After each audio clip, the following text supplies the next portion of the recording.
Hello friends and foes, long time no body paint. Welcome back to my channel. I'm Frankie Stein, and in the words of Lil Wayne, motherfucker, I'm ill. Yeesh.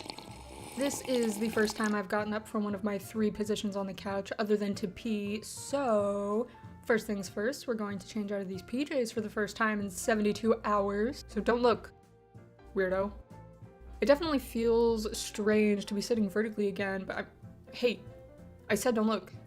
Any hoodle, right before I got down with the sickness, but in the least metal way possible, I went to the art museum with my friends, so that is the inspo for today, using whatever sample-sized products I've got, some paints, and pigments that gotta go. Our objective today is to vibe. My poor skin is so mad at me, but nothing like a little makeup to stifle its screams, you know? Once I'm nice and sticky, I'm going to create a base layer for the paint with my least favorite foundation in the world. If you like this formula or product, please let me know, because does this look like the face of somebody that's having a good time? And if you do tell me you like it, my knee-jerk reaction is that you're a paid operative and lying. But waste not, so I guess I'll use it till it's all gone. Does my neck need it? Probably not. But will it empty the bottle faster? One would think, but I feel like it's secretly being refilled at night while I sleep. I keep using it, and it seems never ending. Now that I'm two-dimensional, it's time to take my dirty, brassy, Hillary Clinton-looking buzz cut outgrowth and slick it back. Nice. This is my first time trying the Mayron Hair White, and based off the little baby applicator, methinks it's for adding a little salt to someone's pepper and not whiting out your whole hairline like I'm going for. So bringing in the big guns to absolutely blast me in the face. Zero time to waste, everyone. Texture? Who cares? It's team thick paint for life, baby. If you see me at a museum staring at a piece for a really long time, I am 100% looking at the brush strokes and how high the paint is off of the canvas itself, so please come and admire with me. And if you see me at a museum and you work there, I swear that's all I'm doing. Please don't get mad. I am not a mouth breather, and I won't hurt the art. I am just nearsighted, I swear. When I went to Paris and went to the Louvre, I was told by 2 separate security guards that I was too close to the paintings, and I'm like, bitch, please, I can't see. Take it up with God, it's not my fault. That is to say, it's no one's fault because God is a lie, but that's for a different video. But speaking of someone the French authorities didn't trust, Picasso once said, "It took me 4 years to paint like Raphael, but a lifetime to paint like a child." And I might not know all that much about the Teenage Mutant Ninja Turtles or know any children that can teach me their ways. But my toxic DIY mentality and through the power of video editing, I'm going to try to expedite that just a smidge. Like throwing spaghetti at a wall to see what sticks, I'm throwing fun colors on my meat canvas to see what's good. Now, does anybody else have a hard time throwing away these little felt tip eyeliners too?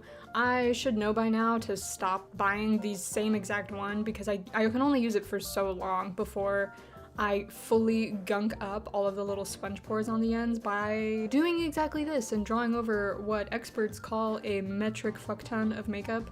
I literally have 3 right now on my vanity. But you know how you save that seemingly unimportant button or scrap of fabric or piece of paper or whatever, and you think to yourself, just in case the situation ever arises, I'll be fully prepared. And then 4 years goes by, and now you just have a box of all these things you're saving for unlikely hypotheticals? Well, I tell you what, there are few things as sweet as when the day for their use comes, and today is that day, bitches. Haha! Now here, not 100% on what I was thinking, adding a little white and it's giving glam meets mold, and I didn't like that bit of spaghetti. It didn't stick to the proverbial wall, as it were, and there's a lesson to be learned here, like, oh, I don't know, get rid of what doesn't serve you, or maybe the world simply isn't ready for yassified mildew. I love this color scheme, and I do it with my regular makeup all of the time, but it's funny to think how I'm doing this on the tail end of what is surely Miss Rona's latest variant drop, and I'm basically the camp version of the Mucinex guy. Like a sexy sinus infection. Either way, can I get some freaking dubs in the chat for the fact that I did clean my brushes in a timely manner after this?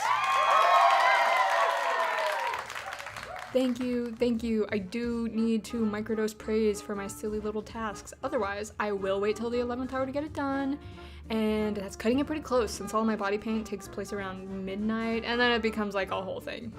There was someone that left a comment on one of my videos insinuating that I am a lizard person, so me and my split tongue are just going to lean into that by adding some scale-like texture over here. And I'm not sure the logic with this one because that same person also said, and antithetical to the lizard person conclusion, that I have a beautiful human-sized head. Thanks, faceless person on the internet. That was a totally normal and not weirdly phrased observation. But ask my mother on the day of my birth, and I think she would disagree. I was literally a 10-pound baby. That is a whole sack of potatoes. Can you believe my mom not only was not upset that I spent an extra 2 weeks in the oven cooking only to come out with none of her melanin, but brought all 10 pounds of me home and didn't immediately make me go get a job? At this point, I really am just doodling. I was so doggedly sick the past couple days. Look at my eyes right here and try to tell me it isn't obvious just how many times my fever put me to sleep and my body aches stabbed me into consciousness. Like, the glassiness in my eyes suggests, at this point in time, I am only operational on a level vibes can reach, in a trance-like state. But it's fine, it's fine. My skull is no longer acting as resident deep fryer for my brain, so we're on the up and up. I will admit, the rest and sleep has been a nice break from my typical agenda of being a menace to society, and all the fever dreams have given me a lot of new inspiration and ideas for world domination.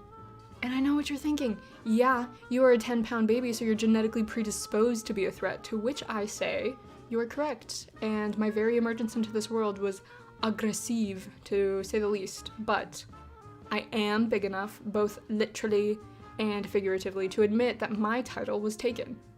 I was dethroned, my name bumped off the letterboard as far as the girthiest newborn, because, would you believe, in an act of natal pettiness, my youngest sister clocked in 10 pounds 1 ounce. Unreal. However, we have since joined forces. And you know that line in the Justin Bieber song, All Around the World, where Ludacris says, "The dynamic duo is back at it"? That line was actually inspired once my sister and I decided to team up. Isn't that crazy? Now just a couple final touches and a quick little snack now that my appetite is back. Because truly, what could be better for someone that is probably fairly dehydrated than to consume a large quantity of salt? And here I realize the sensation of popcorn sliding down my esophagus has the same feeling of thousands of little fingers tickling the inside of my throat with sandpaper gloves, so it is through the sheer force of will alone that I must refrain from spiraling into a coughing fit. Anyways, I'm gonna take this leftover thread from when I was first testing out my new sewing machine earlier today and completely forked up the bobbin because I have absolutely no idea what I'm doing. And almost all of it basically, don't look at the back.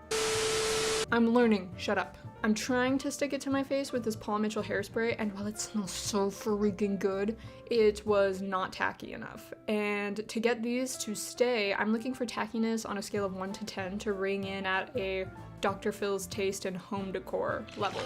So here we go.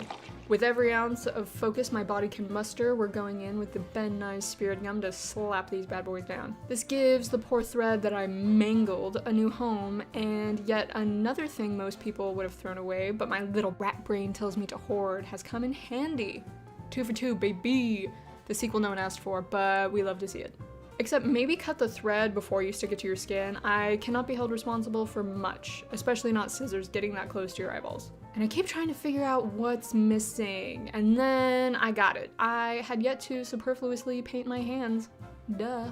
If you're new here, this is an unfortunate compulsion I have, so as the famed gay icon and poet Oscar Wilde once said, the only way to get rid of temptation is to yield to it. But Frankie, your hands are never in the Instagram photo anyway. Don't you think I know that? Don't you think I know that? Anyways, shut up, it's montage time.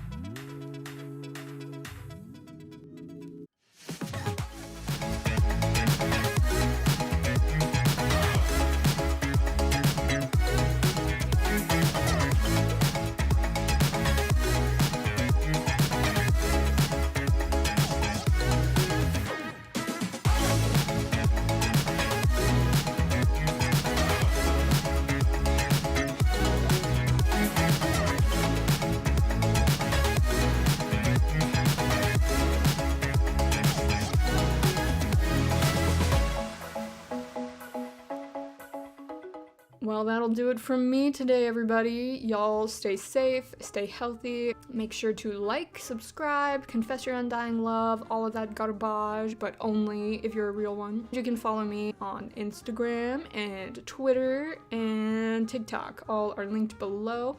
And I'm gonna keep blowing you kisses because Rona has made me touch-starved.